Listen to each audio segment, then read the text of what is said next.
2079-14 मा अध्यक्ष मान्य न्यायाधीश श्रीमान श्रीकान्त पौडेलज्यूको अध्यक्षतामा विषय र सर्वोच्च अदालतका सूचना प्रविधि शाखाका प्रतिनिधि बीच अदालतको सफ्टवेयर लगायतका सूचना प्रविधिको विषयमा छलफल सम्पन्न भएको छ।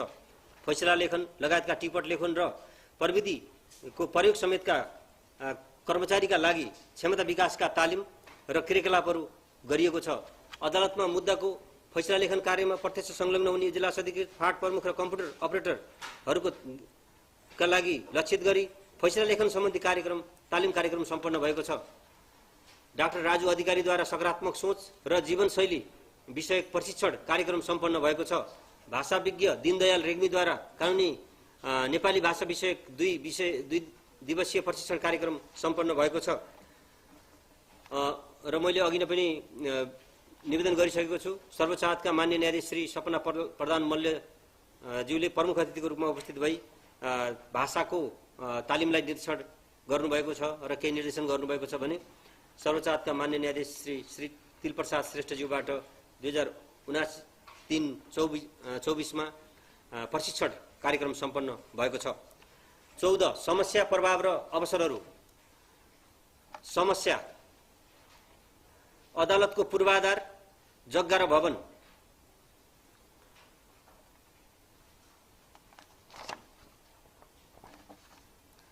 नम्बर ख, ऐन बमोजिम अलिकति यो समस्याको बारेमा मैले 3 बुँदे बनाएको थिएँ। अलिकति यो प्राविधिक हिसाबले केही टेक्निकल परे जस्तो छ। यो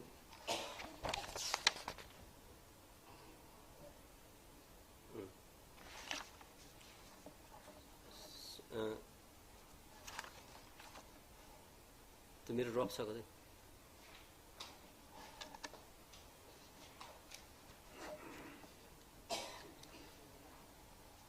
यो मैले यसलाई खिचेर चाहिँ 3 बुँदे बनाएको थिएँ कम्युनिकेबल होस् भनेर। त्यसले गर्दाखेरि अब त्यहाँ जे छ त्यही कुरा पढ्न खोजेको। ठिक छ, नभए म त्यसलाई छ सर्छ। ओके, ठिक छ। समस्याको रूपमा हामीले चाहिँ के भनेका छौँ भन्दाखेरि यो अदालतको पूर्वाधार र ऐनले तोकेको सुविधालाई चाहिँ सुनिश्चित गर्नुपर्ने एउटा चाहिँ मुख्य चुनौतीको रूपमा रहेको छ भनेर भनेका छौँ।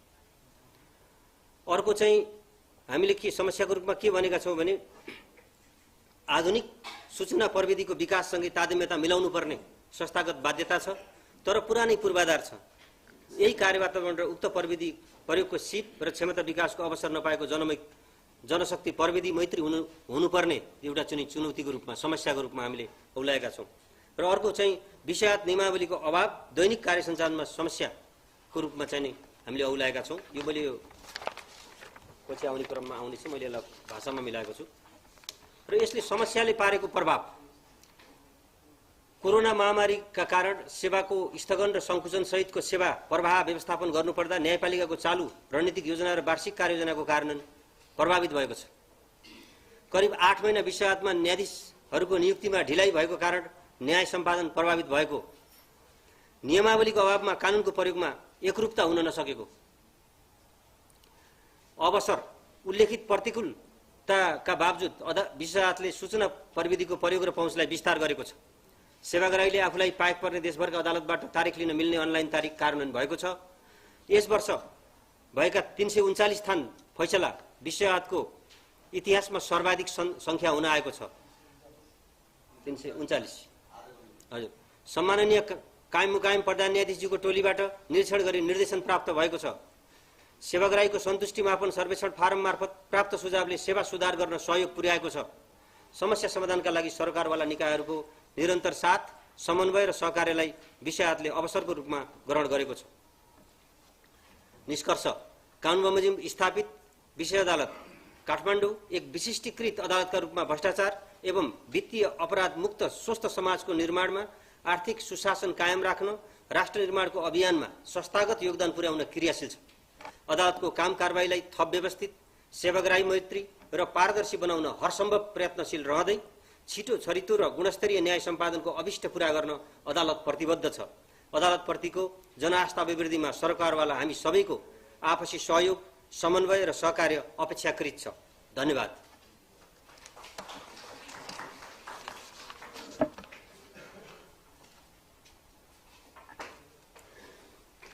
धन्यवाद रजिस्ट्रार साहब। समग्र आर्थिक वर्षको दौडानमा विशेष अदालतले गरेका काम कारबाहीहरूको प्रेस रिलिजका रूपमा जुन वक्तव्य आयो त्यसको लागि रजिस्ट्रार साहबलाई हार्दिक धन्यवाद दिन चाहन्छु। म आसन ग्रहण र परिचयको क्रमलाई जोड्न चाहे। पत्रकार पछिल्लो समय आउनुभएका पत्रकार साथीले यथास्थानमा आसन ग्रहण गरी आफ्नो परिचय दिइदिनुलाई म हार्दिक अनुरोध गर्दछु।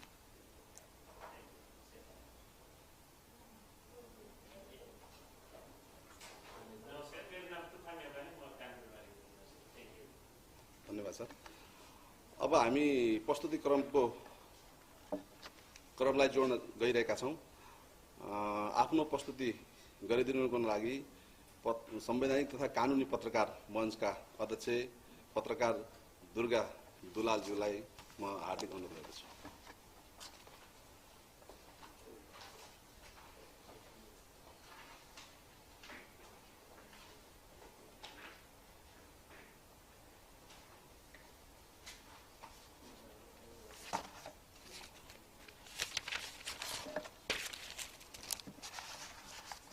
नमस्कार। विशेष अदालतका अध्यक्ष श्री कान्त पौडेल सर, विशेष अदालतका अन्य न्यायाधीशज्यूहरू, विशेष सरकारी वकिलका कार्यालयका प्रतिनिधि, विशेष अदालत बार एसोसिएसनका पदाधिकारी, सम्पूर्ण पत्रकार साथीहरू सबैमा नमस्कार। आज हामी विशेष अदालतको पत्रकारसँगको अन्तर्क्रिया कार्यक्रममा छौँ। अदालत र पत्रकारहरूलाई कसरी समन्वय गरेर लाने भन्ने विषयमा सायद हामी छलफल गर्छौँ। यही विषय मैले केही थोरै छलफलका लागि सहज होस् भनेर केही बुँदाहरू टिप्पण गरेको छु। त्यही बुँदाहरूका कुराहरू र आफ्ना कुरा केही गर्छु। मुख्य कुरो चाहिँ हामी विशेष अदालतमा हुने गतिविधिहरूको सार्वजनिक सूचना आम जनतासम्म पुर्याउने माध्यम भएका हिसाबले हाम्रो विशेष अदालतसँगको अपेक्षा भनेको यहाँ हुने गतिविधि र यहाँ हुने मुद्दाहरूको सुनवाईको क्रम र सुनवाईमा भएका आदेश र फैसलाहरूको जानकारी नै हो। त्यसै विषयमा केन्द्रित भएर हाम्रो अपेक्षा र अदालतले हामीसँग के अपेक्षा गर्न सक्छ भन्ने विषयमा म केही भन्न गइरहेको छु। जस्तो हाम्रो मुख्य कुरो चाहिँ हामीले सधैँ उठाउने कुरो के हो भने अदालतभित्र हुने क्रियाकलाप र अदालतका आदेश फैसलाहरू पारदर्शी हुन् भन्ने मुख्य कुरै हुन्छ हाम्रो। किनभने जबसम्म त्यो विवरणहरू त्यहाँका काम कारबाहीहरू पारदर्शी हुँदैन तबसम्म हामीले प्रश्न उठाइराख्नुपर्छ र जनताका लागि त्यो प्रश्न उठाइदिनुपर्छ। त्यही हो हाम्रो। यसभित्र चाहिँ हामीले अदालतभित्र हुने सूचना कसरी पारदर्शी गराउने, त्यहाँको फैसला, गतिविधि, सुनवाई, अरू प्रक्रियाहरू, त्यहाँभित्र जनताहरू सेवाग्राहीहरू आइराख्दा त्यो क्रियाकलापहरू कसरी पारदर्शी गराउन सकिने र कस्ता सूचनामा सहज पहुँच दिने भन्ने चिज चाहिँ व्यापक छलफल गरिनुपर्छ भन्ने हामीलाई लाग्छ।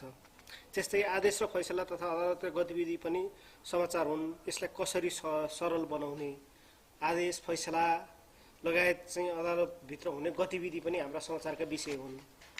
आम जनतालाई त्यसमा चासो हुन्छ। त्यसलाई कसरी सरलीकृत बनाउने र कसरी सहज पहुँचमा बनाउने, त्यो चिज जति पहुँच बाहिर हामीले बनाउँदै गयौँ त्यो चिजले चाहिँ अदालतप्रति नकारात्मक समाचार अथवा हाम्रो भाषामा भन्दा ढोकाबाट आउनुपर्ने सूचना ढोकाबाट आएन भने झ्यालबाट आउँछ। झ्यालबाट आउने सूचना सबै भेरिफाइड नहुन नै सक्छ। त्यो सूचनाले चाहिँ असर कसलाई गर्छ भन्दा अन्ततः अदालतलाई नै गर्छ। त्यो चिजलाई कसरी बनाउने, त्यसै विशेष अदालतभित्र हुने बहसहरूका कुराहरू पनि कसरी सुन्ने व्यवस्था गराउन सकिन्छ। इजलासमा बेन्चै तोक्ने हो कि नभए ठुला अलि चर्चित ठुला मुद्दाहरू जुनमा सार्वजनिक सरकारका धेरै चासो हुन्छन् ती मुद्दाहरूमा पत्रकारहरूलाई सुन्ने व्यवस्था गरेर हुन्छ कि कसरी गर्न सकिन्छ त्यो चिज ख्याल गर्नु पर्ला। त्यस्तै हामीलाई अझ धेरै चासो हुने चिज चाहिँ के हो भने फैसलाको पूर्णपाठ तयार भएपछि सार्वजनिक रूपमा कसरी वितरण गर्ने। यो चाहिँ अब विगतमा विशेष अदालतको म लामो समयदेखि अदालत रिपोर्टिङ गरिराखेको भएर विशेष अदालतको नेतृत्व आएसँगै यो नीतिमा चाहिँ चेन्ज हुने गरेको छ। कुनै समय हामी यहाँ हुने श्रीमानहरूले हामीलाई फैसलाको पूर्णपाठ मेलै पनि गरिदिनुहुन्थ्यो। हामीले घरै बसेर त्यो पूर्ण पाठलाई केलाउनु पनि पाउँथ्यौँ। कुनै समय फैसला दिनुहोस् भन्दा पनि नदिने स्थिति पनि बन्यो र अब अहिले फैसला अपलोड गर्नेसम्म भएको छ। त्यो चिजलाई चाहिँ अझ व्यापक बहसमा लैजान, त्यो चिजहरूलाई अझ स्वच्छ आलोचना गरेर त्यसलाई परिष्कृत गर्नका लागि फैसला पूर्ण पाठ भएपछि त्यसलाई कसरी सार्वजनिक गर्ने त, सार्वजनिक गरेर सार्वजनिक सञ्चार माध्यमलाई जानकारी पनि दिने हिसाबको के गर्न सकिन्छ त्यो हिसाबमा छलफल गर्नुपर्छ भन्ने लाग्छ मलाई। त्यसका लागि चाहिँ बरु केही संयन्त्र बनायो भने सहज होला जस्तो। अनि विशेष गरेर प्रवक्ता हुनुहुन्छ, प्रवक्ता र सूचनामा अझै विस्तार कसरी गर्न सकिन्छ, कहिलेकाहीँ कस्तो समस्या हुन्छ भने प्रवक्ता तोकिएको छ तर उहाँको अरू पनि जिम्मेवारी छन्, प्रवक्ताको मात्र जिम्मेवारी छैन, मुद्दा फाँटदेखि अरू धेरै प्रशासनिक कामको जिम्मेवारी हुन्छ र उहाँ कहिलेकाहीँ अब बिदामा पनि हुनुहुन्छ। त्यो स्थितिमा सूचना पाउनलाई फेरि अरू मान्छे खोज्ने अनि फेरि रजिस्ट्रार कहाँ पुग्ने अन्त धेरै चिज घुमिराख्न समस्या हुने गरेर त्यो चिजलाई पनि कसरी सहज बनाउन सकिन्छ त्यो चिज पनि हेर्नु पर्ला। त्यस्तै हामीले सर्वोच्च अदालतमा अभ्यास गर्दै आएको चिज, श्रीकान्त सर लामो समय सर्वोच्च अदालत बस्नुभयो, प्रवक्ता रूपमा रहनुभयो, हामीले पनि लामो समय उहाँसँग सहकार्य गऱ्यौँ। त्यो हिसाबले पनि उहाँलाई धेरै कुरा जानकारी छ। आदेश वा फैसलालाई सहज बनाउन भाइबर वा इमेल समूह बनाउने कि हामीले सर्वोच्च अदालतमा भाइबरको अभ्यास गरिराखेका छौँ। अनि कहिलेकाहीँ ठुला मुद्दा हुँदा सर्वोच्चले इमेलमा पनि फैसला पठाउने गरेका छ।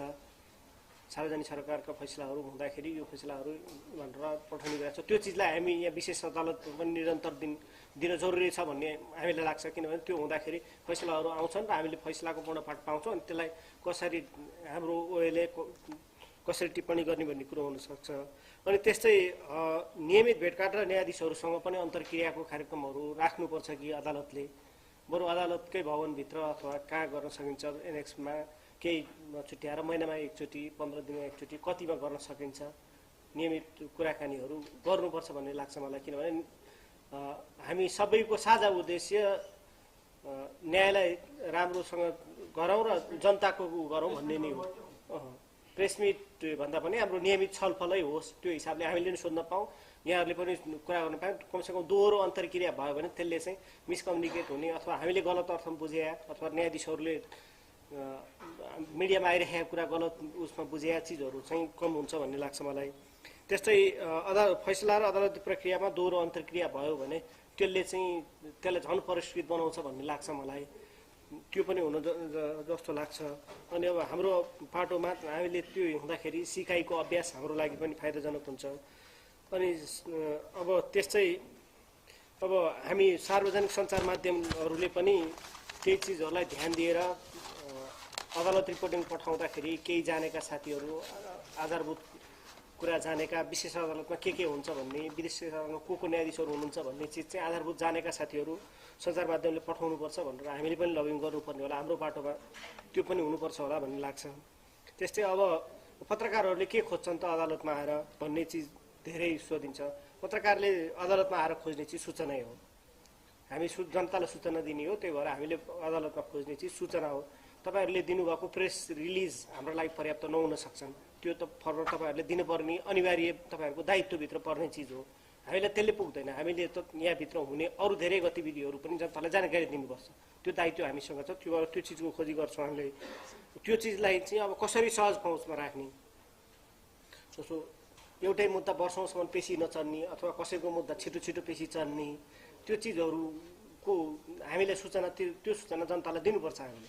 त्यो हिसाबले त्यसका लागि पहुँच के गर्ने त्यो चिजलाई ख्याल गर्नु पर्ला। अनि सूचना खोज्नका लागि जस्तो कुनै फाटहरूमा जान बन्देज लाउने अथवा फाइलहरू ठाउँमा तपाईँहरू त्यहाँ नजानुहोस्, मिडियालाई त्यहाँ नलैजाउँ भन्ने खालका चिजहरू नगरौँ भन्ने लाग्छ मलाई। किनभने सबै ओपन गरौँ, किन सबै ओपन चिज हुन्। विशेषण दर्ता हुने चिजहरू सम्पत्ति शुद्धिकरण भ्रष्टाचारका मुद्दा हुन्, ती सार्वजनिक सरकारका मुद्दा हुन्। किनभने अख्तियारले मुद्दा दर्ता गरे भोलि त्यही दिनै सबै फाइल पठाइसकेका हुन्छ।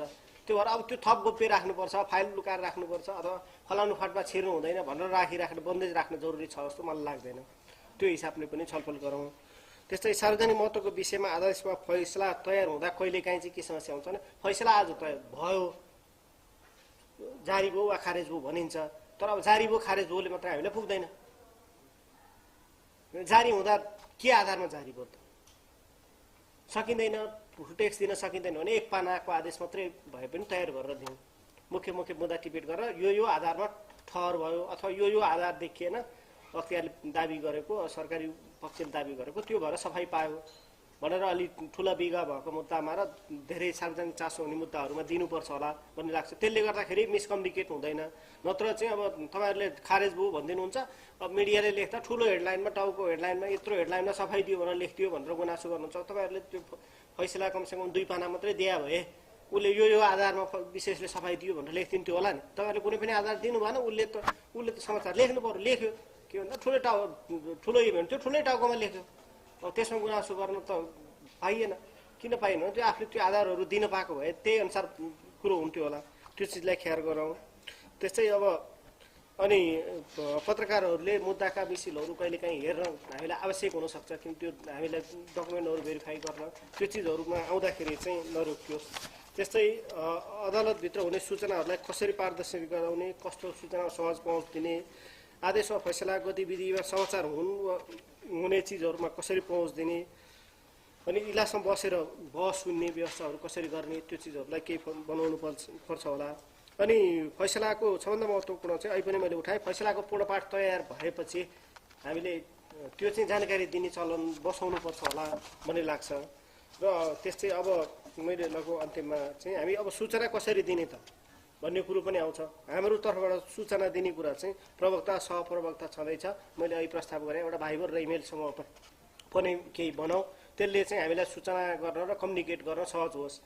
त्यो गर्दाखेरि हामी मानौँ अहिले अब न्यू मिडियाको यत्रो ग्रो अप छ, हामी कमसेकम 40-45 जना 50 जना मान्छेहरूले फोन गर्छन्। त्यो हुँदा त्यही सूचना दिन सकियो भने त्यसको बोझ चाहिँ प्रवक्तालाई रजिस्ट्रारलाई पनि कम हुन्छ। किनभने नत्र एउटा कुनै ठुलो विशेष मुद्दामा फैसला भयो भने 40-50 जनाले फोन गर्छन्, रजिस्ट्रार र प्रवक्ताले फोन उठाएरै नभ्याउने स्थिति हुन्छ। कहिलेकाहीँ मोबाइल अफ भइदिन्छ चार्ज नपुगेर, अनि के भन्छ प्रवक्ताले फोन अफ गरौँ भनेर उहाँहरूमाथि झन् ब्लेम आउँछ।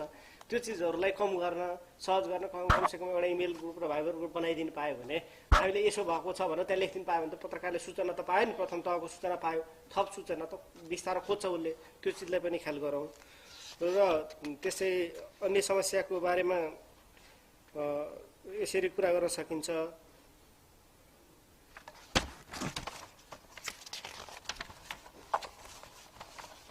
र अर्को चाहिँ मेरो कुरो के भने यो विश्वभरि नै बहसकै विषय छ, पत्रकार र न्यायाधीश बीच दूरी आवश्यक छ कि छैन भन्ने कुरो मैले देखाएर मैले यत्रो वर्ष रिपोर्टिङ गर्दा चाहिँ दूरी आवश्यक छैन भन्ने लाग्छ मलाई। किनभने हामी दुवैको साझा उद्देश्य एउटै हो, जनतालाई न्याय दिने, जनतासम्म न्याय परोस् भन्ने नै उद्देश्य हो। त्यो साझा उद्देश्य छ भने आखिर दूरी किन राखिराख्नु र? दूरी जरुरी छैन भन्ने मलाई लाग्छ। त्यसैले यसका लागि चाहिँ कसैले स्वार्थबाजी नै कुरो गर्छ भने त्यो फरक कुरा हो। त्यो पत्रकारको रूपमा हुँदैन, उसको स्वार्थको रूपमा आएको हुन्छ भनेर बुझिहालिन्छ। त्यो भएर उसले पत्रकारकै रूपमा आउँछ, सूचना लिन आउँछ भने त्यसका लागि दूरी राखिराख्नुपर्छ। न्यायाधीशबाट बोल्नै हुँदैन, न्यायाधीशबाट भेट्नै हुँदैन, पत्रकार भएर भेट्नै जानु हुँदैन भन्ने चिज चाहिँ राखिराख्नु जरुरी हुन्छ जस्तो मलाई लाग्दैन। त्यसैले त्यो चिजलाई कम गरौँ र त्यसैले गर्दै गयो भने हामीले स्वच्छ न्यायको र न्यायालयको जुन आस्था अभिवृद्धि गर्ने कुरा गर्न सक्छौँ। र सबै साथीहरूको तर्फबाट म संवैधानिक तथा न्यायिक पत्रकार मञ्चको अध्यक्ष पनि भएको हिसाबले र त्यहाँको जिम्मेवारी पनि भएको हिसाबले विशेष रजिस्ट्रार सरलाई हामी एउटा समूह चाहिँ बनाउने निर्णय गरेर जाउँ, त्यसले चाहिँ हामीलाई अझ सहज हुन्छ सूचनामा भन्ने हुन्छ। किनभने हामीलाई पनि धेरै सरलाई दुःख दिइराख्ने धेरै रहर हुन्न, बाध्यता पनि हुन्छ। किनभने सँगैको राइभल मिडियाले हालिसकेका हुन्छ, त्यो चिज त उहाँलाई फोन गर्नु पर्यो, कसले छिटो हाल्ने भन्ने गति छ अहिले त। भने प्रतिस्पर्धा छ, प्रतिस्पर्धामा कसरी हुन्छ अघि हुनु परेको छ। अघि हुनका लागि कसै न कसैलाई त दुःख दिनु पर्यो। कहिलेकाहीँ त्यही सूचना 9 बजे थाहा पाइला, 8 बजे थाहा पाइला, दुःख त दिनु पर्यो। किनभने घरमा उहाँको पनि विविध समस्या आउनसक्छ। त्यस चिजलाई चाहिँ समयमा व्यवस्थित गर्न सक्यो भने दुःख धेरै दिन नपर्ला भन्ने लाग्छ। कमसेकम कम दुःखमा सहज सूचनामा पहुँच पुर्याउँ भन्ने चाहन्छु। धन्यवाद।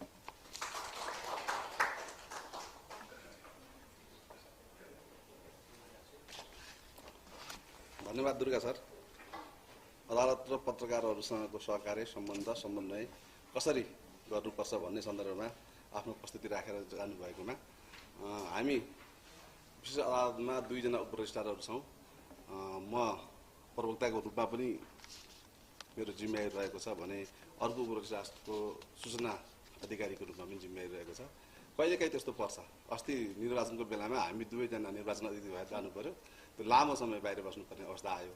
अलि विकट गाउँमा गइएको थियो, त्यहाँ फोन पनि नलाग्ने, कतिपयको फोन लागेको बेलामा उठाउन सक्नेसम्म उठाइयो, तर इन्फर्मेसन दिने बेलामा हामी बाहिरसँग है सरी भन्नुपर्ने अवस्थाहरू आयो। त्यो भावनाले चाहिँ असजिलो पर्यो होला। सकेसम्म मसँग सम्पर्कमा आउनुभएको पत्रकार साथीहरूको मैले डायरीमा पनि नम्बर राखेको हुन्छु र मैले मोबाइलको नम्बर पनि सेभ गरेको छु। सेभ नभएको नम्बर बाहेक सेभ भएको नम्बर जस्तोसुकै बेला पनि मैले रिसिभ गर्ने गरेको छु। म आसन ग्रहणको क्रम जोड्न चाहन्छु। यसपछि हाम्रो सकारात्मक सोच सम्बन्धी कथा वाचन गर्न हाम्रो आमन्त्रणलाई स्वीकार गरेर यहाँ आउनुभएका प्रशिक्षक सुदन ग्याउली सरलाई म आफ्नो परिचयसहित अगाडि ट्यासमा श्रीमानहरूसँग साइडमा आएर बसिदिनु हुनुको लागि सादर निवेदन गर्दछु।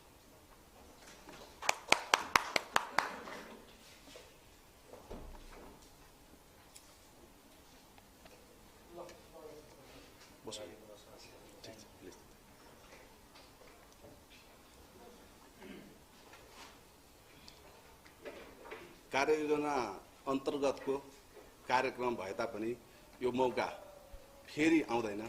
मौका आएको बेलामा हामी सौहार्दपूर्ण हिसाबले आफ्ना मनका कुराहरू एक अर्का बीच माझामाझ गरेर अन्तर्क्रिया गरौँ अनि हामीले हाम्रो तर्फबाट गर्नुपर्ने सुझावहरू के छन्, सुधारहरू के छन् त्यो कुरा प्लस पत्रकार बन्धुहरूलाई पनि न्यायिक पत्रकारिता, न्यायपालिकाको पत्रकारिता को सन्दर्भमा कसरी रिपोर्टिङ गर्दा राम्रो हुन्छ भन्ने कुराहरूलाई पनि मनन गरौँ। वास्तवमै न्यायपालिका एउटा सत्यको अन्वेषण गर्ने निकाय हो। न्यायपालिकामा काम गर्ने हामी न्यायकर्मीहरू तपाईहरूभन्दा फरक होइनन्। तपाईहरू अहिले त्यो भूमिकामा हुनुहुन्छ। यदि हामीले कानुन नपढेको भए हामी पनि तपाईहरूको भूमिकामा रहन सक्ने थियौँ। हामी पनि मानव नै हौ, मानव ह्युमन इरर रहन सक्छ। तर न्यायपालिकाले न्याय सम्पादन गर्दै गर्दाको क्रममा गरेका काम कारबाहीहरूलाई यथार्थ रूपमा सत्यको नजिकभन्दा पनि सत्य रूपमै सम्प्रेषण गर्दा हामीलाई पनि राम्रो हुन्छ, न्यायपालिकालाई पनि राम्रो हुन्छ, जनतालाई पनि राम्रो हुन्छ र पत्रकार बन्धुहरूलाई पनि राम्रो हुन्छ। तर न्यायपालिकाले सम्पादन गरेका काम कारबाहीको संवेदनशीलतालाई नबुझिकन रिपोर्टिङ गरिदिनु भयो भने त्यसले समग्र न्यायपालिकाको जनमानसमा गलत सन्देश जान सक्ने कुरालाई म यहाँ उजागर गर्दै म केही विशेष अदालतबाट पत्रकारहरूसँग रहेका अपेक्षाहरूको सन्दर्भमा म सानो वाचन गर्न गइरहेको छु। अदालतको मान र प्रतिष्ठा कायम राख्न साझा दायित्व, तथ्यमा आधारित यथार्थ समाचार सम्प्रेषण, प्रवक्ता एवं सूचना अधिकारीसँग समन्वय गरी विषयवस्तुको आधिकारिकता पुष्टि गर्ने, अदालतले गरेका सबै प्रकृतिका कामहरूको सही सम्प्रेषण, काम कारबाहीमा, कार्यविधिमा र प्रक्रियाको प्रयोग र फैसलाको संवेदनशीलता, विचाराधीन मुद्दा र प्रभाव पर्न नसकोस् भन्नेतर्फ सजग हुनुपर्ने, सेवाग्राहीको सन्तुष्टि मापन सर्वेक्षण फारम, अनलाइन तारिख, पेशी प्रमाणीकरण, अदालतबाट भएका न्यायिक सुधारका प्रयासहरूमा योजना, गुनासो, बडापत्र, सुशासन, अदालतका पूर्वाधार, जनशक्ति, क्षमता विकास, अवसर समेतको कार्य वातावरण, आरोप पत्रको माग, सार्वजनिकरण दफा 40 को प्रयोग, न्यायिक सुधारको लागि गर्नुपर्ने कार्यहरू, सुझावहरू हजुरहरूबाट आउनुपर्ने यो क्षेत्रहरूबाट के कुराहरू आउनुपर्ने हो त्यसमा चाहिँ आओस् भनेर म फ्लोर ओपन गर्न चाहन्छु। अब हामी खुला सत्रमा एकछिन छलफल गरौँ।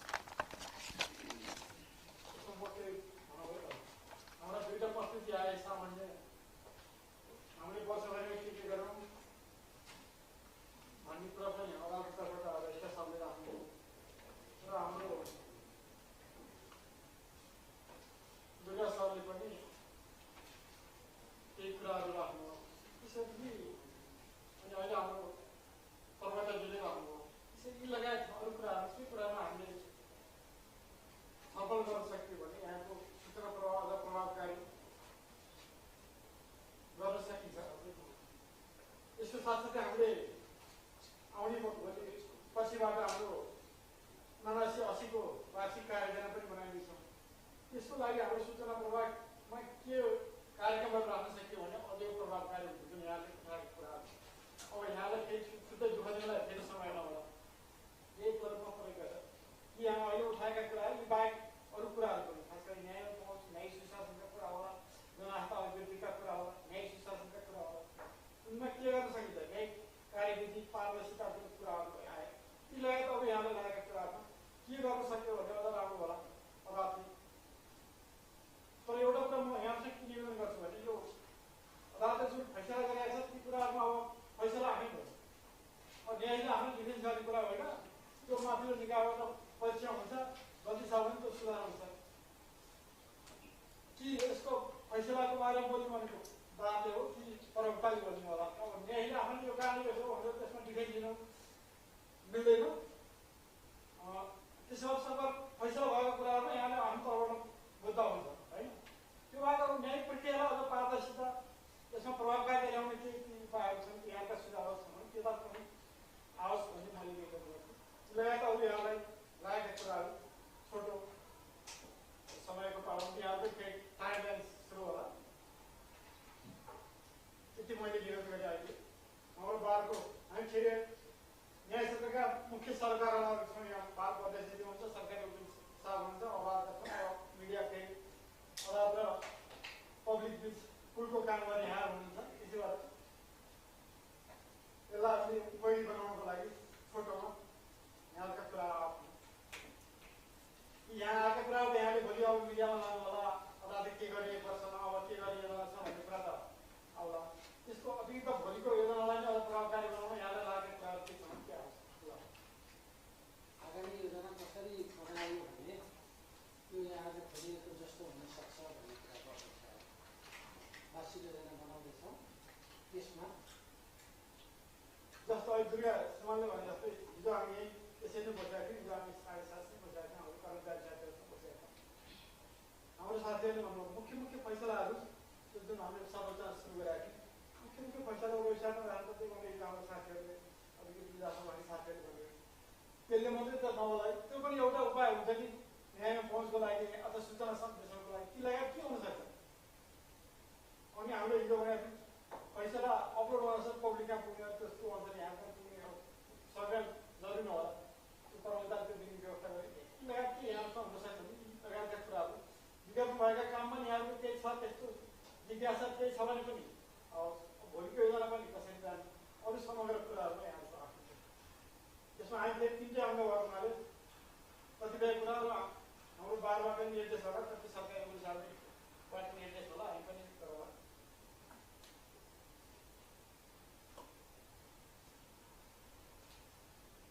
सुरु गर्नु फेरि यहाँको डेडलाइन होला, हाम्रो पनि फेरि अर्को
यसमा चाहिँ घुस र रिश्वतमा चाहिँ 260वटामा चाहिँ सफाई मान्छे अघि नै उजागर गरिसक्नु भएको छ। सफाई हेरेर 240 भएको छ।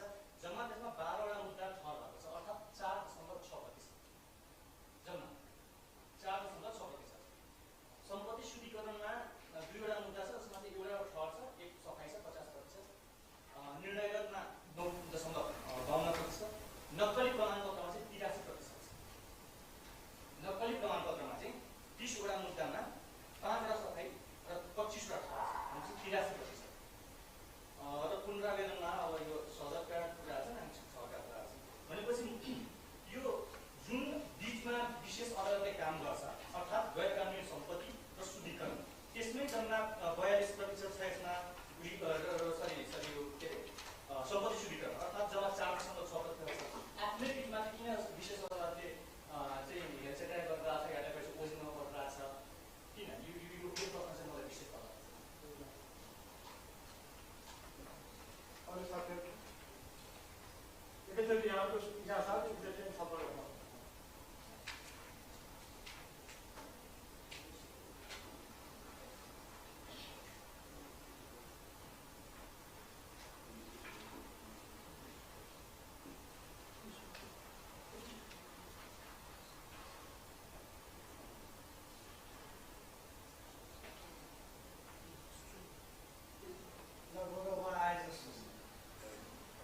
अरू साथीहरू चाहिँ सबैले राख्नु।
त्यसबाट अहिले दुर्गाजीले भनेका बाहेक अरू के भयो भने यहाँलाई सहज सूचना प्राप्त हुन्छ।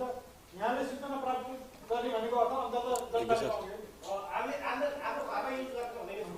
त्यसो भएर त्यसको लागि अरू के मेकानिजम हुन सक्छ, अरू संयन्त्र प्रक्रिया के उपयोगी हुन सक्छ अहिले छलफल गरौँ। अहिले भइरहेको ठिकै हो कि अहिले गृह सरले भनेको बाहेक अरू पनि उपयोगी हो। यहाँलाई यस्तो भएर राम्रो हुन्छ भन्ने लाग्छ भने त्यो छलफल गरौँ। नभए यहाँलाई लागेको कुराहरू हाम्रो प्रवक्ता मार्फत लिएर दिए पनि हुन्छ। त्यस्तो छलफल अहिले आएन। नजिकबाट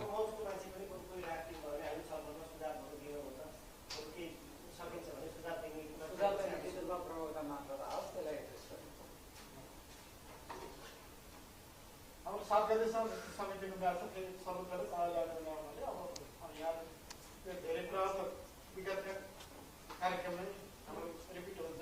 नयाँ कार्यक्रमहरू के राख्नुपर्छ यहाँको पाउनु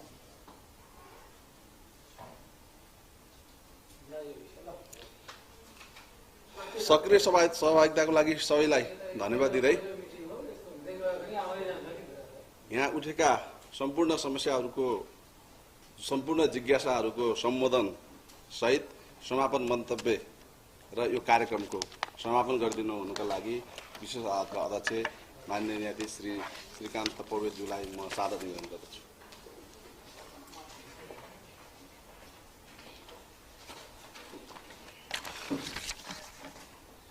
धन्यवाद दिपेन्द्र सर। यस पत्रकार सम्मेलन तथा सरोकारहरूसँग अन्तर्क्रिया कार्यक्रममा उपस्थित विषयादका सहकर्मी माननीय न्यायाधीशज्यूहरू, विषयादका रेष्टाज्यू, विशेष सरकारी वकिल कार्यालयका सहन्यायाधीशज्यू, विषयाद बार एसोसिएसनका अध्यक्षज्यू लगायत अन्य पदाधिकारीज्यूहरू, उपरेष्टाज्यू लगायत विषयादका सम्पूर्ण कर्मचारी साथीहरू र हाम्रो निमन्त्रणालाई स्वीकार गरेर यहाँ पाल्नुभएका सम्पूर्ण पत्रकार बन्धुहरू, हाम्रो रेष्टा साहबले प्रस्तुत गर्नुभयो। हामीले 1 वर्षभरिमा गरेका मुख्य कामहरूको सामान्य झलक यहाँहरूको अगाडि पस्किसक्नु भएको छ।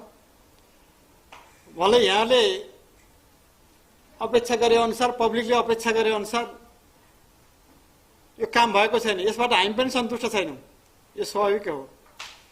तैपनि हामीले प्रयास गरेका छौँ।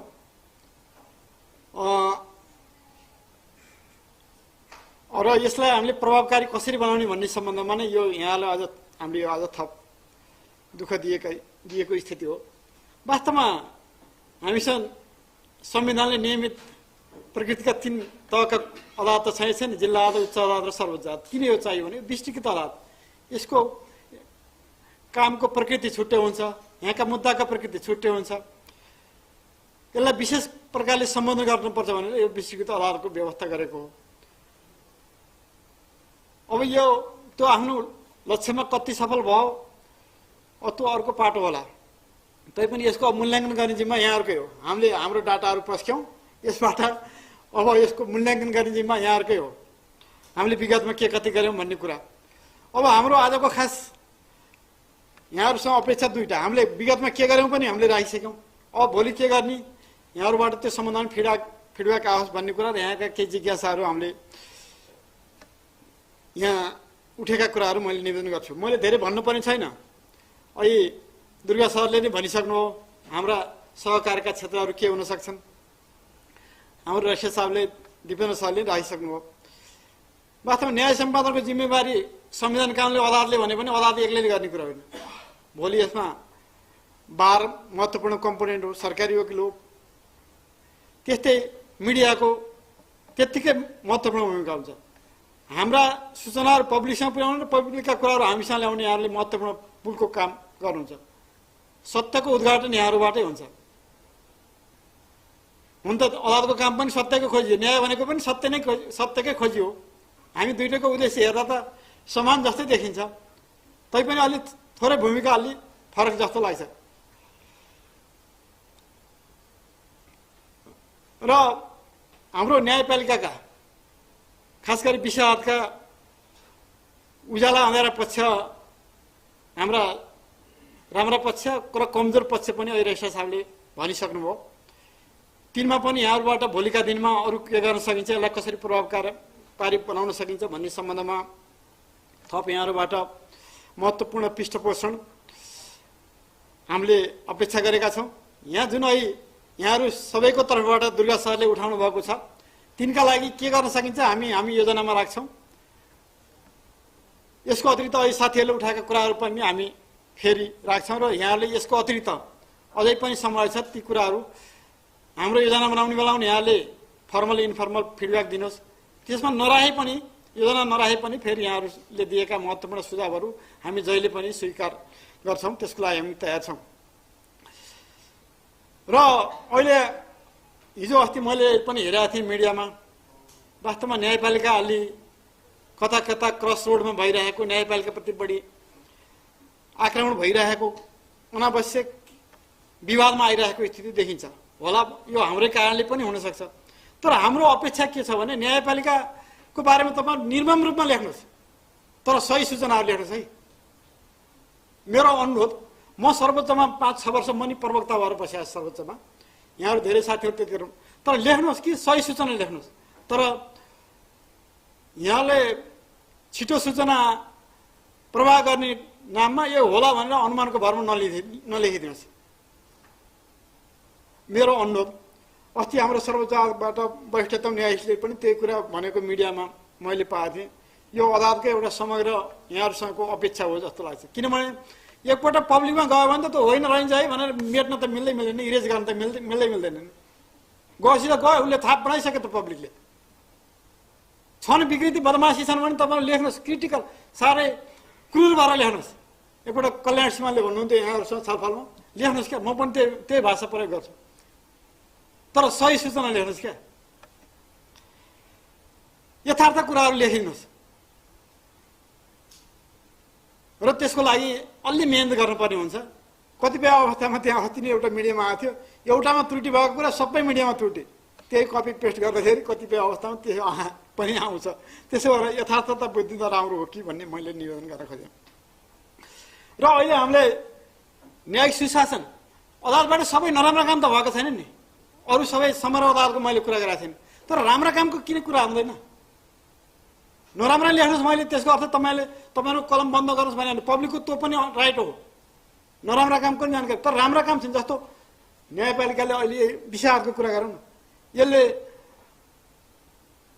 अहिलेको समयको इतिहासमा सबैभन्दा बढी फैसला गर्यो भनौँ न, 339 स्थान, अहिलेसम्म 326 स्थान भएको थियो अहिलेसम्म 20 वर्षको इतिहासमा। भलै अब यहाँले भन्नुभयो धेरै स्टिङका मुद्दाहरू पऱ्यो, त्यो अर्को पाटो होला, तर यो त हो नि। यसका के समस्या छ यहाँहरू लेखिदिनु न, यसका अरू सरकार निकायले समस्या हुन्छ। जस्तो यहाँले भन्नुभयो यो मुद्दा अभियोजन गर्ने विशेष के अरे अख्तियारको त्यत्रो सुविधा सम्पन्न कार्य वातावरण छ, यहाँ छैन। यो कुराहरू लेखिदिनु न तपाईँले। तपाईँलाई एउटा पत्रकारलाई राख्दै यसो बस्नु भन्ने, प्रेस मिट गर्ने एउटा ठाउँ छैन। यस्ता कुराहरू पनि यहाँहरूको कलम चल्यो भने त्यो सम्बन्धी पोलिसी बनाउनलाई पनि घचघच्याउन, पोलिसी रिफर्म गर्नलाई आधार हुन्छ कि भन्ने मैले निवेदन गर्न खोजेँ। त्यस भएर नराम्रो बाटोमा र राम्रो बाटो पनि ल्याउनुहोस् क्या, यसका समस्याहरू के छन्, यसलाई अझ प्रभावकारी बनाउन के गर्नुपर्छ, त्यतातिर नि यहाँहरूको कलम चलोस् भन्ने मैले अपेक्षा गरेँ। र न्यायिक सुशासन र जनआस्था अभियानमा यहाँले दिनुहोस्। त्यस्ता बदमासी छन् भने यहाँले खुला रूपमा लेख्नुहोस्, हामी स्वागत गर्छौँ। त्यसको लागि हाम्रो तर्फबाट के प्रयास हुनसक्छ त्यसलाई नियन्त्रण गर्ने हामी प्रयास गर्छौँ। तर मिसिल्ला अदालतले काम गर्ने भनेको मिसिल्ला प्रमाणको आधारमा गर्ने हो। भलै कतिपय अवस्थामा हाम्रो ध्यान नपरे, कतिपय अवस्थामा पर्सेप्सन पनि हुन्छ, त्रुटि पनि हुनसक्छ कतिपय, त्यो त माथि जुडिसियल प्रोसेसमा माथिबाट करेक्सन हुन्छ। तर युएन क्राई गरिदिने काम गर्नु भएन। त्यो एउटा मैले सुरुमा निवेदन गरेँ, पब्लिकमा एउटा मेसेज गयो भने गइहाल्छ, फेरि त्यो त्यसलाई रिभाइभ गर्न फेरि पुनः स्थापित गर्न सकिँदैन। त्यसो भएर यसमा संवेदनशील हुनुपर्छ जस्तो लाग्छ। न्यायिक सुशासन साह्रै त्यही माथि यो विषयवाद भनेको त खास गरी यो पहुँचवालाका मुद्दा, यसको कार्य प्रकृति त्यो भएको हुनाले यहाँ भलै यहाँले सुन्नु त बिचौलियाहरूको धेरै चलखेल हुनसक्छ, त्यस्ता हुन सक्छन् कामहरू, त्यसबाट यसको न्यायिक सुशासन र पारदर्शिता काम गर्न के गर्न सकिन्छ, यहाँले कुनै महत्त्वपूर्ण कलम त्यतातिर आओस् भन्ने मैले अनुरोध गर्छु जनआस्था अभिवृद्धिको लागि र न्यायमा पहुँचको लागि। यहाँ आउने सबै छैनन्। मैले यहाँ आउने कति कमजोर पक्ष नि देखेका छौँ। भनिन्छ नि हामी यहाँ विषय भनेको त व्हाइट कलर क्राइम हेऱ्यौँ क्या मुद्दा मात्रै यसले हेर्दैन। मैले हेरेको थिएँ अस्ति म भाडा तिरेर आएको मदनगरको एउटा महिला लेबर काम गर्ने मान्छेलाई उहाँदेखि त्यहाँ मुद्दा आएको छ। अब यसको लागि के छ नि, यहाँले जस्तो पोलिसी रिफर्मका लागि क्षेत्रीय स्तरमा एउटा उच्च अदालतको अथवा विषय अदालतको शाखा एउटा मदनगरमा एउटा अथवा नेपालगञ्जमा धनगढीमा अथवा एउटा विराटनगरमा भइदियो भने कति सुविधा होला। मान्छेले म्याद थपुदेखि उसलाई 5,000 धरोटी लिनु परेको छ, तर उहाँ मदनगर दार्चुलाको मान्छे आउनलाई कति खर्च होला, हुम्लाको मान्छेलाई कति होला। एउटा सामान्य पदमार्गको इस्युमा मुद्दा छ 15,000 को, उसलाई यहाँ आउन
अब हामीले मैले त फोन उठाएको छैन।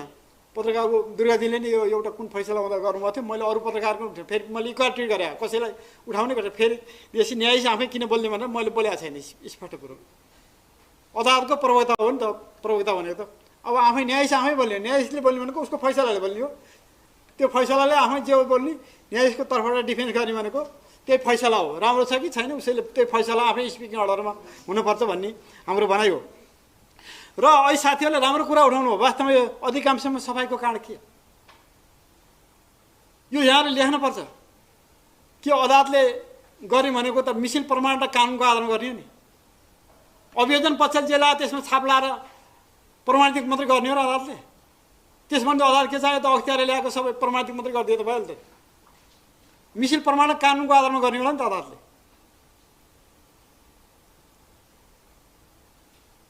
होइन यहाँ मात्रै जुडिसियल प्रोसेस भनेको त त्यही हो नि।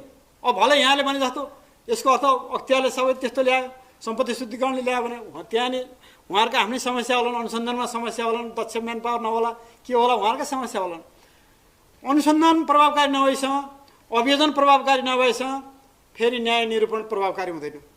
जति हामी यसको फल आउटपुट भनेको त फैसला हो, तर हामी त्योभन्दा तलका देखिन्छ जो यहाँलाई थाहा छ नि, समुद्रमा जुन हिमाली खण्डमा आइसबर्ग हुन्छ नि, पानीमा त थोरै भाग